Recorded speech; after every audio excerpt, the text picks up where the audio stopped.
You presents the H3O Art of Life show. The title of this show is Know Thy Addiction, Know Thyself. And I have very good guests with me today, so I don't have to know anything except that I have people here who do know. And I want to introduce them in the order of the protocol, and that would be ladies first, Jamelia R. And I'll come back with her particulars after I introduce Dr. Adeyemi Fatoki. I want to come back and talk about Jamelia Hand's credentials after I talk about Dr. Fatoki's credentials. Of course, he's a doctor, and he has a master's degree also in public health from the University of Illinois.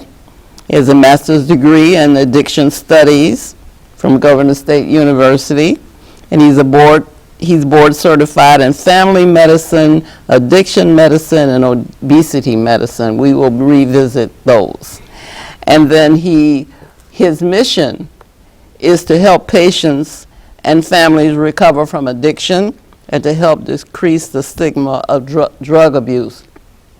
So I would say that Jamelia R. Hand seconds the emotion, that is her mission as well. Jamelia Hand is the CEO of Vantage Clinical Consulting, and her company provides strategic direction and training to healthcare organizations and communities on opiate dependence issues. She has all these alphabets after her name. What's an MHS? Masters of Health Science. And a CADC? Basically a certified addiction counselor. And CODP? Co-occurring disorder professional. Okay. Well, I'm glad to get all those out of the way so that I can go back. One of the things that I noticed is that you are not only board certified in family medicine and addiction, but in obesity. I want to know if obesity can sometimes be classified as an addiction. In other words, if people sometimes become obese as a result of a food disorder, an eating disorder, or if that is why you're doing all three of these, because I find that very interesting. Actually, obesity can be caused by food addiction, and that's not uncommon. But the reason I got into obesity was because I realized that a lot of the foods that we eat impact our health. And rather than giving people medications for cholesterol or to treat their blood pressure, if they change the way they ate, they could improve their health. And some foods like sugar can be addicting, and also the way the foods are made. That's why we grab a bag of potato chips, no matter the size, and most of us will not put it down until we finish it. And I tend to do the same thing too. That's why I stay away from foods like that. But I was fascinated with the food aspect because I'm from Nigeria, and I realized that people who lived in the villages did not have the kind of chronic illnesses that we educated elite people have, or so-called elite people. They don't have diseases like diabetes, not that common. They have less incidence of cancer. They have less high blood pressure and obesity. So I started looking more into how eating healthy would impact the lifestyle. I like that you understand the underlying causes rather than just rush to a treatment protocol that masks the symptoms and leaves the cause untouched. And I think that I'm going to invent, if it doesn't already exist, another category of addiction or addicts. And I'm going to call them circumstantial addicts, because they are not addicts by virtue of choices that they made all the time, because that's one of the stigmas. We want to get rid of the stigmas that we can that have to do with drug addictions. And the thing is that almost always the general public assumes that people are addicts because they chose to go out and use drugs. Very often it is because there are things in the marketplace such as foods like sugar Right. that are addictive, things that are addictive by their own composition. And so you become addicted circumstantially by virtue of the fact that something is there that creates an addiction in you that you had not anticipated. That was not what you signed up for. And that's true. Okay, so I don't want us to lose sight of the fact that there are many, and probably a great many more than we give credit to, addicts of various kinds who are not addicts because they went out and looked for a drug pusher and acquired some drugs and began to use them. So you help organizations address these opioid issues. Why do you do that? Well, there's a need. There's a need for it. The U.S., it's no secret, the U.S. has a big problem with opiates. We're not a producer of opioids, but yet we consume 80% of the world's population in terms of opioids. And drug overdose is the leading cause of death for Americans under 50 right now. So it's one of the leading healthcare issues, and Dr. Fatoki sees this in his practice all the time and in his work. So my goal is to be a supporter of Dr. Fatoki and organizations like his, and even community-based organizations. I'd like for them to screen for the issue and treat it sooner, before the pill becomes a problem. Not just a pill, any substance, before the drug substance becomes a problem. So in that way, you're able to impact far greater numbers of people by assisting organizations Yes. and practices in doing what it is they do. Then you're able to impact larger numbers than you would be doing if you were one-on-one sitting in a little clinic or office, seeing one patient at a time. I can understand that. What is your definition of addiction? What, I'm sure there's an official definition, but what is yours? Your personally, as you see it. Yes. Oh gosh, it means different things to different people. I guess part of the textbook definition is that it's a chronic and relapsing brain disease. Is characterized by tolerance and withdrawal, and people continue to, participate in drug seeking and drug using behaviors despite negative consequences. So that's a textbook issue, and it's very hard to come up with an individual definition for that because all of those things fit so perfectly. It's all of those things and then some. But I guess the definition that's left sort of, I guess the definition that we can demystify, hopefully, is the one about the family. So addiction for me is, having an absent parent. Addiction for me is a parent who had been wonderful to me, who had cooked for me and cleaned for me and washed my clothes and combed my hair. And at some point, I began to be his caretaker. So, I would say those are my personal. Those are your examples. Yes. Those are your examples. Those are my examples. Okay. And that is how I characterize addiction. Okay.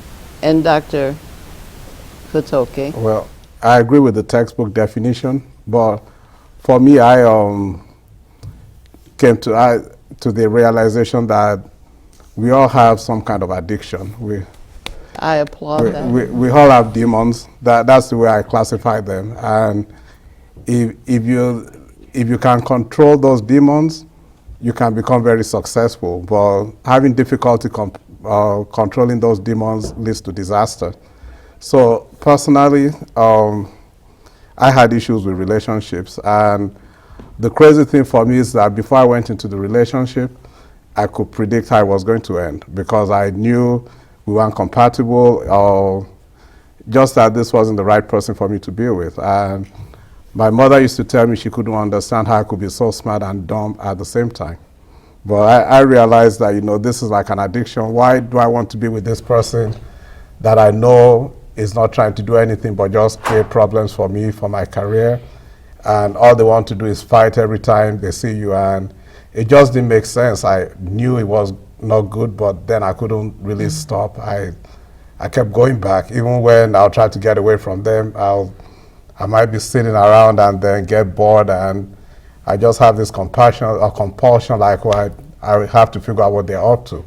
So I'll pick up the phone, put it down, pick up the phone, then make the call, and then it starts all over again. The same problem, and then, just couldn't figure out a way to get out of it until I started realizing that, what, I am behaving like an addict. I need to do something about it. That is exactly the perspective that Know Thy Addiction, Know Thyself embraces. That we have some addictions that are socially approved.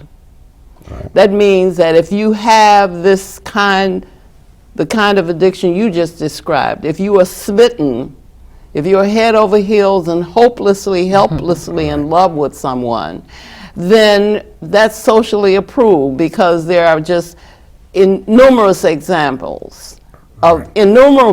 examples of people who are in that same category. And there are songs dedicated to it. Right. Aretha Franklin sang a lot of those songs. You're no good, heartbreaker, you're a liar, and you're a cheat, and I don't know why I let you do these things to me. She had Chain of Fools. There are lots of vocalists and lots of melodies that are sung all the time about the condition you just described. But that is an addiction. Because addiction for me is self-destructive behavior over which we think we have no control. Right. And it's actually, we have done a job on ourselves, because we have convinced ourselves that we require something outside of ourselves for our happiness, our joy, our satisfaction. Right. We somehow are not seeing ourselves as whole and complete within ourselves, and certainly not as worthy of being loved and respected. Right. And those are underlying things. But if you, first of all, as the Zan says, if you can't call a thing, if you cannot say this is an addiction, I have anything that you have to have that is detrimental to you might be classified as an addiction. And so when you describe someone who loved you and who did everything for you except give up the thing that drove a wedge in the relationship, that was your example of addiction. And you gave your personal example of addiction. So other examples of this kind, have you treated people, have you encountered people who have this same sort of thing, but not necessarily for an opioid? Oh, of course. There's, gambling, and You have personal relationships where for example, I know that I have seen a show called Hoarders. yes. I don't think I personally know any. I may be one myself. I accumulate a lot of things, but I keep them orderly, so you probably wouldn't guess. But the thing is, people who just keep acquiring more and more and more things that are unnecessary, non-essential, they don't need, sometimes putting themselves in great peril, in debt, and other ways, because of this compulsion, this obsession. Is an addiction an obsession? Yes. Even the use of cell phones. Sometimes, you see people texting while they're driving. Kids can't stay off the internet. They're gaming and they stay up all night, don't go to school because they are playing games on the internet. People who gamble. So again, it just depends on what each person's personal demon is. There are people who will spend all their money on shoes, on clothes that they don't need or that they don't even wear. There are people who spend money on cars that they know they don't need. So, but unless you recognize it as a problem that you have, then I guess you don't see it as an addiction. But the first step is recognizing that you have a problem with whatever that substance or interest is, or something that you don't need it, but you can't stay away, and you're spending all your money, spending all your time, even when it's detrimental to everything else you stand for. I think that sometimes I'm not sure who said this, but they said that you can't see the picture when you're in the frame. So it's only when as Dr. Fatoki mentioned, when it becomes a problem for other people that you start to look introspectively. Very few of us are able to self-diagnose. I don't think that's just not the first thing we do. So once we hear a partner or a spouse complain, or children complain, or we're starting to have problems at work, then we know, okay, maybe this is a problem, and I need to look at it as such and get some help. We have Gamblers Anonymous. Yes. We have Alcoholics Anonymous. We have the Children of Alcoholics Anonymous. We have the children, the parents. We have all kinds of groups for recognized addictions. We have no support groups for addictions that are socially approved, that are so commonplace that everyone has them. What about relationships or friendships where a friend can tell another friend that you have an addiction, where a professional can tell another person, a lay person, you have an addiction, where a minister, and it seems to me that ministers would be, people who would be trusted by their parishioners at least, could say, when you come, because very often people go to the clergy with their problems. They have a problem, they're about to have a divorce, or they're having a divorce and they're not able to get over the divorce, or they have a separation and they're not able to get over the separation, and they come for help. I wonder if a minister ever says, you have an addiction. I guess it depends on the status or the social status of the person with the addiction. Many times people don't want to tell the truth because they are worried, if I tell him he has an addiction, he might get mad and stop coming to church. He might stop contributing money to this cause. So a lot of times you have people who have an addiction who don't get that help because people around them are not going to tell them the truth. And that's not uncommon. Well, what about when all the people in the family are all doing the same thing? Like, for example, I come from a family of people who love to gather, and we love to celebrate and eat together. And there were a lot of males in my family who drank heartily, and we thought nothing of it. But looking back, they drank a tad too heartily to have gotten away with drinking that heartily. Of course, they didn't do any damage to anyone that we know about. They didn't lose their jobs or wreck their cars or do any of the things that, that are consequences of this kind of behavior. They didn't get arrested and get DUIs and all this kind of stuff. But when is enough behavior enough behavior? When is enough collecting things enough? When is enough eating things that are not nutritious enough? When is enough drinking toxic chemicals enough? When is enough smoking, setting your lungs on fire enough? Right.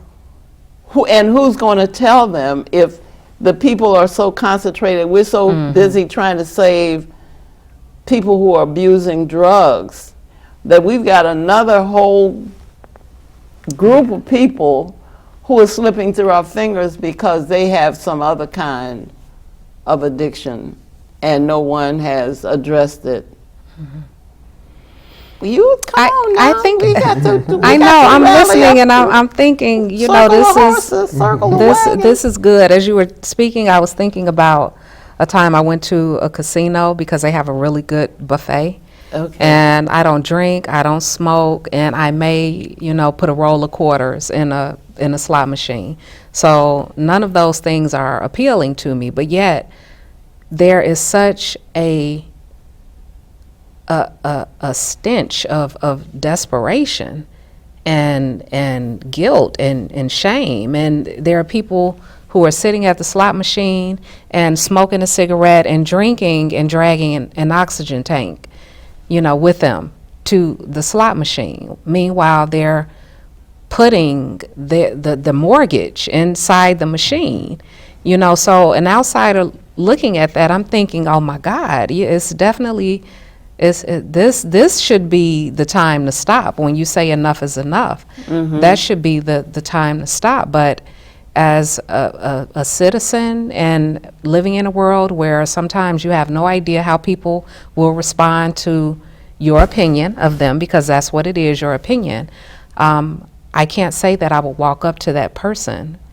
I might try to build a rapport with them if we're, in the ladies' room together, or if we're standing next to each other at the buffet. I may say, hey, how you doing and what you're up to? You come here often. But if you don't have the time to build a rapport, to offer a suggestion that someone may take and utilize, you're very unlikely to say anything at all. And even as a physician, I've had patients come to me that I know they're eating bad, and even when I tell them you're eating bad, some of them just want a pill. When people come and we sit down, we talk about their relationships and their children, and you're trying to tell them, but it's a lot more difficult to sit down and talk to someone that needs to just write them a pill. And that's part of what the problem is, because you're rushing, even the ones that you know very well, but just the time it takes to try to convince people that, there's something wrong with your behavior, there's something wrong with the way you're looking at this. It's very difficult. And many times you could even make some enemies if you're not careful. So what society tends to do is that, well, it's not affecting me, it's their life, and that's the way they choose to live it. Well, we're coming upon holidays of overindulgence. Right. This is a culture of overindulgence. Every excuse is made to overindulge. You celebrate, it's National Pickle Day, it's National anything, and if a day off is available and a gathering can be organized, then people are going to get together and they are going to overindulge. Okay.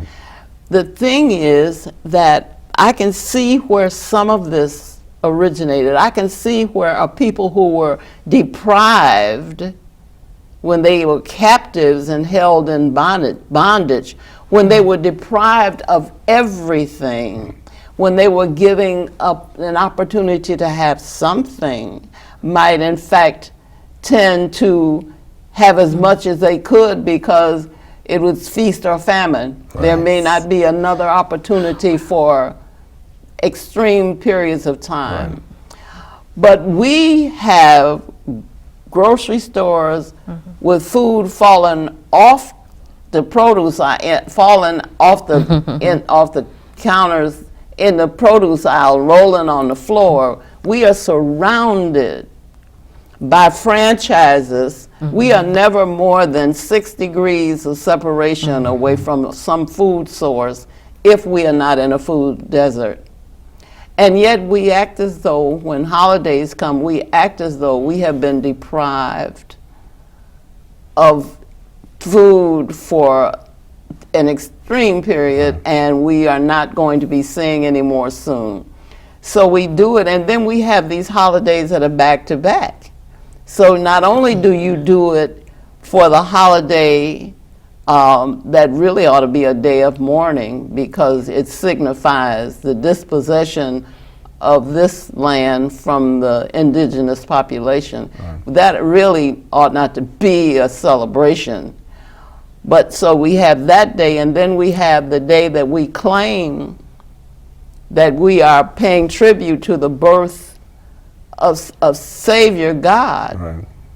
But it's all about me and all about him and all about her, and we buy presents and we celebrate everybody, and we ignore the birthday that we are supposed to be celebrating. So we're a bunch of hypocrites, really. Pretty much, yeah. Yeah, and I said it starts once Halloween kicks it off at the end of October. It's like non-stop food until Easter. You know, because you go from Halloween to Thanksgiving to Christmas to the New Year, then you go to Valentine's Day, then you go to Easter, and then it stops and picks up again in May. Right. You know, right. but it's I forgot to take in consideration Halloween. We let our children go out or send them out, dress them to go out and beg. Yes. Trick or treat, and the nice neighbors give them candy. Yeah, it's a lot of sugar. Yeah. A lot. So why are we addicting our children? Why are we teaching them? Why are we relating sweet taste with fun and happiness and enjoyment if we don't think that's going to take root? Because that's the message that's being propagated by the people that make those things. They are trying to sell them, and that's the message they give us all the time. So if we are not very well educated in what's going on, then those are the kind of issues and problems that we have to deal with when it comes to our children. Do you manage your son's diet, or does he manage his own at his age? I'd say he does it more so now, but when he was younger, you know, honestly, I can't say that I knew a lot. And one of his favorite things, and I remember this very vividly, one of his favorite things were Frosted Flakes. I have no idea how much sugar is in Frosted Flakes, but we didn't have a lot of money, and Frosted Flakes were very expensive. So I went to, what I did was, when we ran out of Frosted Flakes, I kept the box, and I went and I bought a generic brand of Frosted Flakes, and I don't think he was any more than 2. But I gave him the cereal, I poured it out of the box, everything looked good, and he picked up the spoon and he ate it, and he slid the bowl away from him. And he would not eat it because he knew that it was not his Frosted Flakes. And I slid it back and said, well, no, you know, go ahead and eat it. And he said, no, I'm not eating it. I guess it didn't have enough sugar on it. But you can only do what you can do based on the education that you have. And once I learned, I did better. Gave them more nutritious options. So I have teenage boys at home. Even though they know what I do and they're very well educated, they sneak out to go buy fast food. So like now what I'm doing is the last time they went to get some fast food, I had them get me a hamburger and some fries, and I just left it out on the table. You know, it's an experiment that I heard about years ago, and I've done it before, to see, it's like, you can leave this food out for weeks, it's not going to go bad. No flies, no ants, nothing is going to come around it, so you can see what you're putting into your body. So it's been about a week now, it's still sitting on the table, and it looks as fresh as it was the first day they brought it home. Well, at some point we have to start to recognize that addictions are quite possible, that the makeup that we have, for one thing, the way we are made, you know, there are some substances that if we put into our bodies will adapt to them, will embrace them, will bond with them. And these substances then will become a requirement. You will need, in a very chemical way, you will need these substances in your body, or you will feel very uncomfortable without them. So that's one of the problems with any kind of drug, not just the opioid.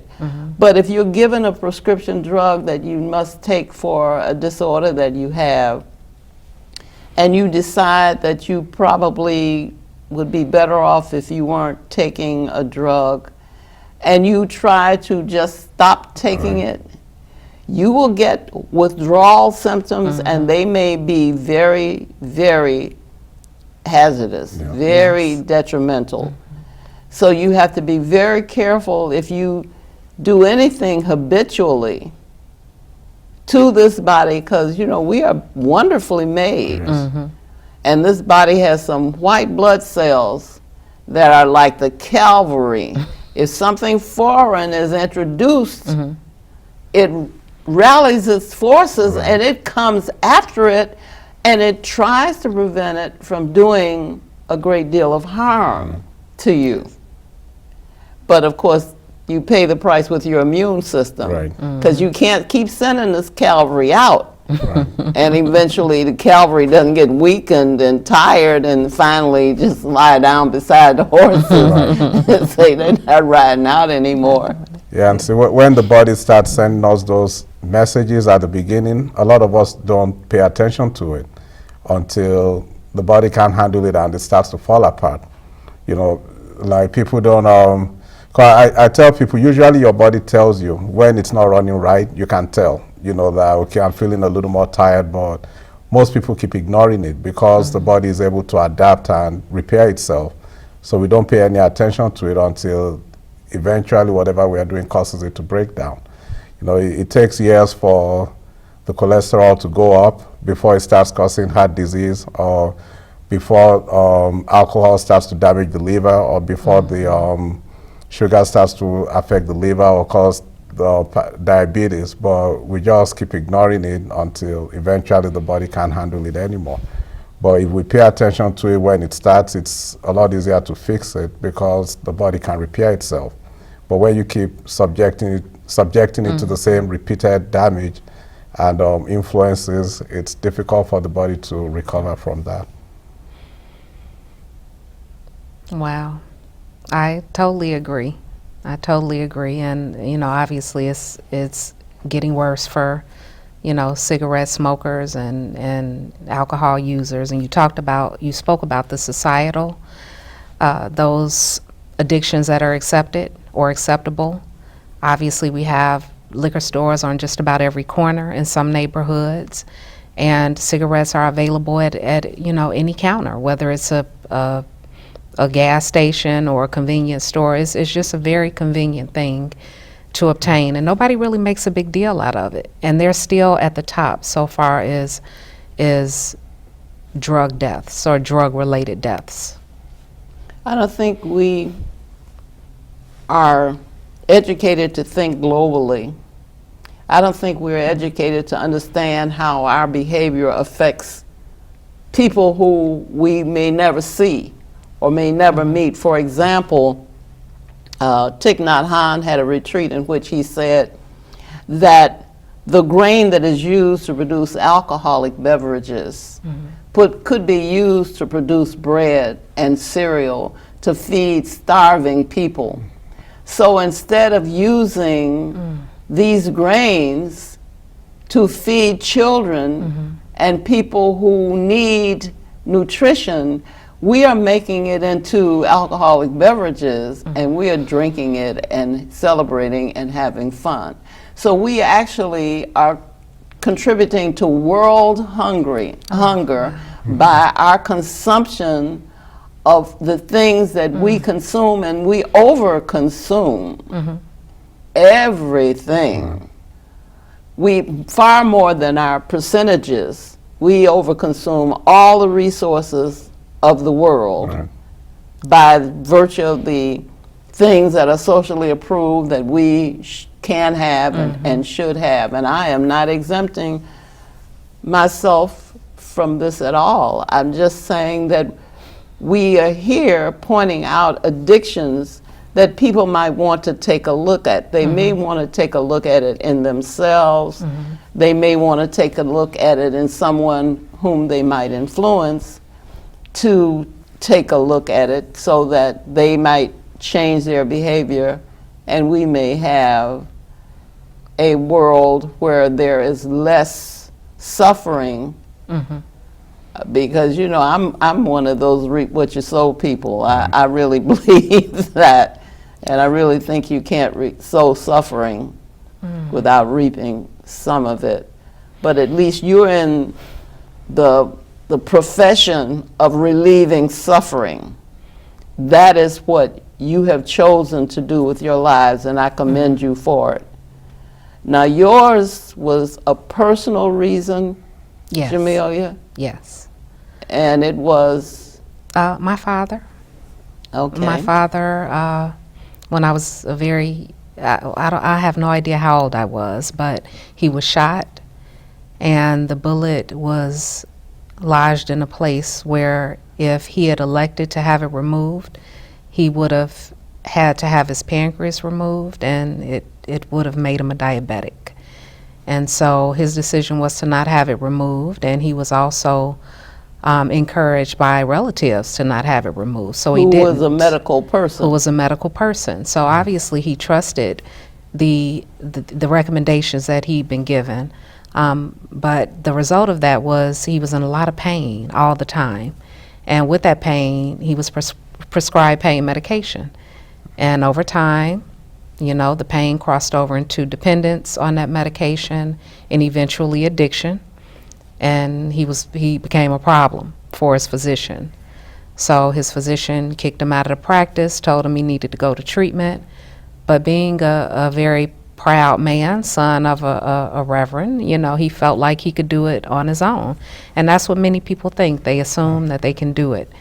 And, you know, it was this, you know, I'm strong in my will, I'm strong in my head, I can do this. But he learned that he couldn't.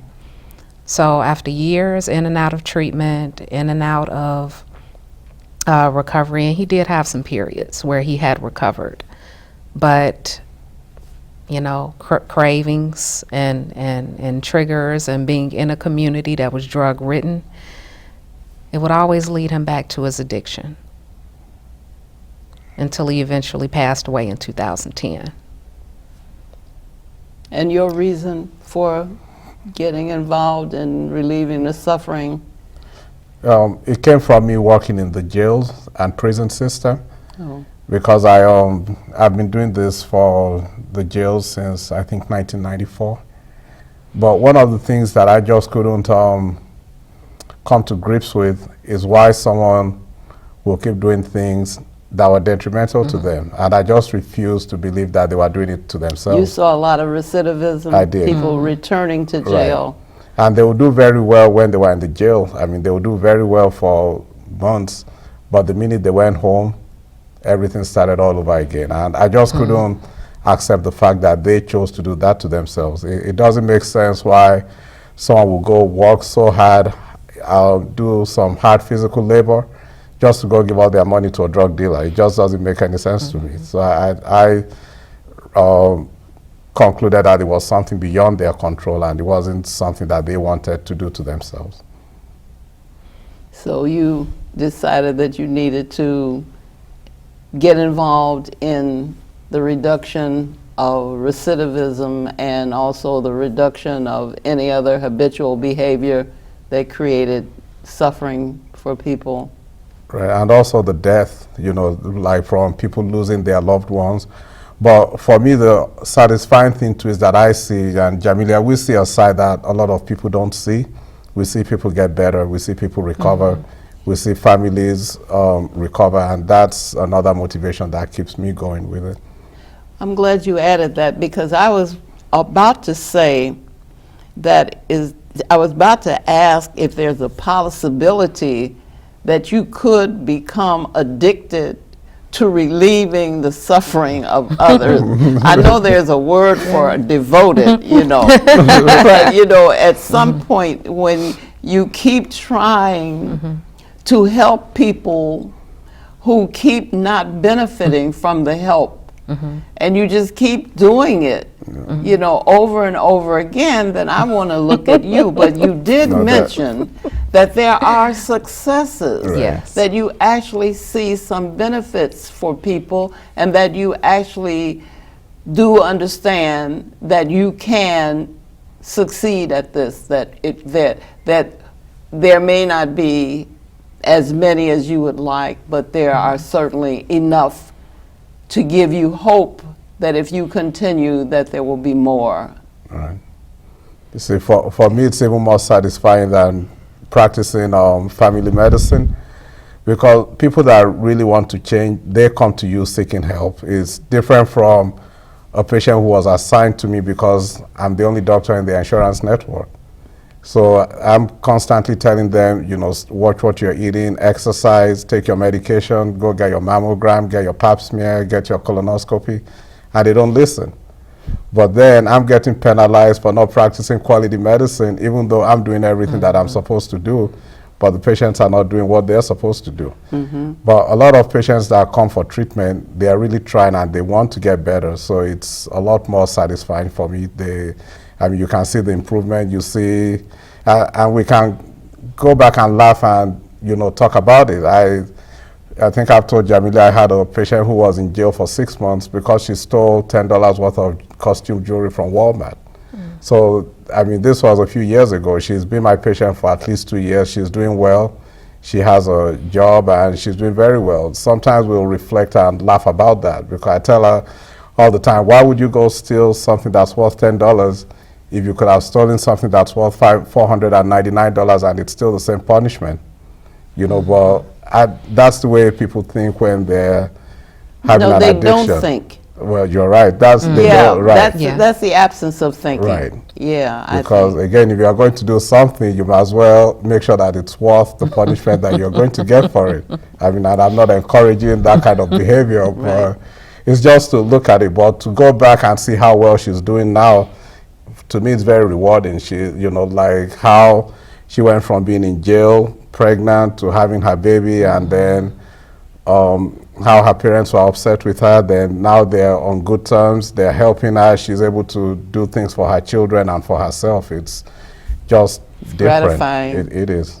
Well, I know last year at your annual awards dinner that you actually acknowledged and recognized and praised and congratulated people who not only had survived, had been helped by the kinds of services you offer, but you also acknowledged people in your field who were doing in their way some of the same things that you do in terms of relieving suffering. You want to talk about some of those, because you selected a very stellar group of people to commemorate. Yes, and thank you. I'm so grateful for all of them. And this is the Advocate for Recovery Awards. Now, as a former counselor, as Dr. Fatoki mentioned, there would be people who would come across your program or your clinic or wherever you were doing your work, and their lives were, you just had no idea how they would recover. You had no idea. They had the worst patient profile ever, and you would actually have to go somewhere and regroup. You might have to go to the ladies' room and cry because you had never come across anything that was as devastating as what was being presented before you. And you have the privilege of working with the patient, and you see their lives recover over time, and you see their families come back together. There is nothing more rewarding. Recovery for a parent is prevention for a child. So not only are you fixing, well, not you fixing, you're working with your clinic and your models and your research and your theories to help a person recover, but their children won't have to suffer, and their grandchildren won't have to suffer. They'll go out and do really wonderful things in the community, and hopefully people who serve the community will know that they're doing good work to help you do the good work that you do. And that was what the Advocate for Recovery Awards was all about. The people behind the people who would never get noticed ever in life. You have counseling organizations that recognize counselors on a regular basis, but what about that state rep or that researcher or senator that wrote a bill that you had no idea they were behind that push to make funding available so that people could have access to treatment? It really is those individuals, and those were some of the people who were honored. We honored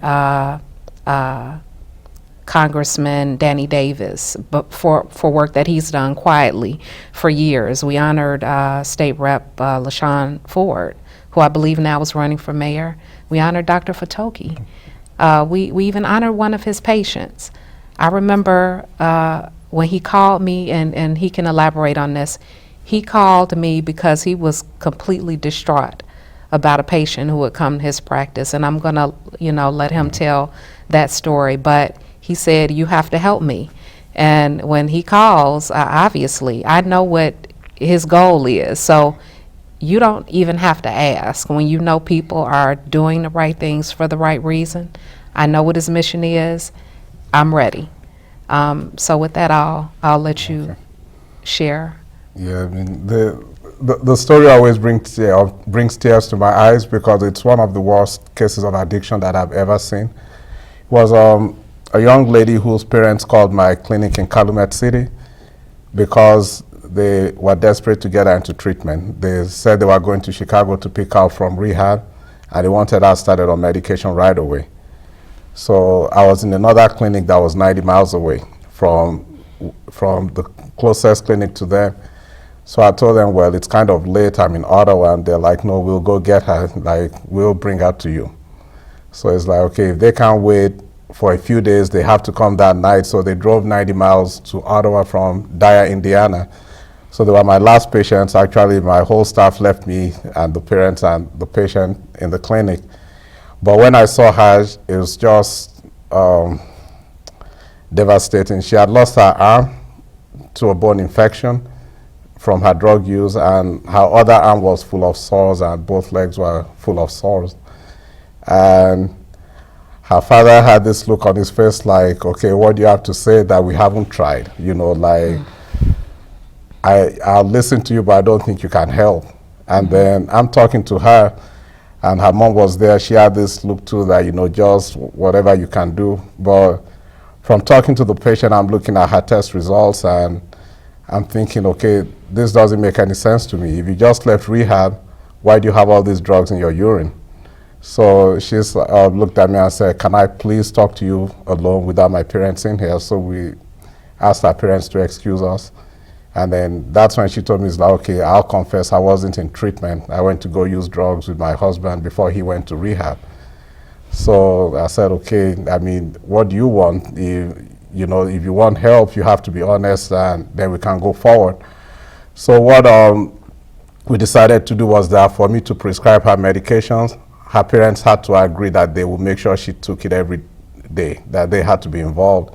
So then while I'm sitting there, I'm thinking, okay, what can I do to help this lady, because I can't fail, like her father is already looking at me like, okay, what do you have to say? The mother is looking at me to please help them, and I'm praying, it's like, God, how do I handle this? So I'm thinking, oh, let me call Jamelia, because I'm thinking if I can talk to Jamelia to see what she can do to help me so that the patient will be responsible and become a speaker. That way, if she's out there telling her story, it will make it more difficult for her to relapse, because people are seeing her, and I felt she had a story to tell because I'd just never seen anything like that. And after she left, we were in the clinic till about 9 o'clock that night. But I mean, I tried so hard not to cry in front of them because I'd just never seen someone that bad.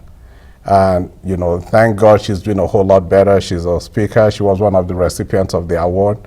So she goes around to talk to other people about addiction and for people to see how far she's come. And that's what I tell a lot of my patients, that they are treatment advocates. There's so much stigma against treatment. It's for every one person that does well, I can bring more people into treatment, because all people see are those who don't do well. And they'll come back and say, well, this person that you said was doing well, they relapsed. So what else do you have to say? But when it comes to people with other illnesses, they don't tell me that. And I'll let my patients know when they relapse, or are you going to kick me out of your program? And I'll tell them, no, if you were diabetic and you came with a blood sugar of 400, am I going to tell you don't ever come back to see me?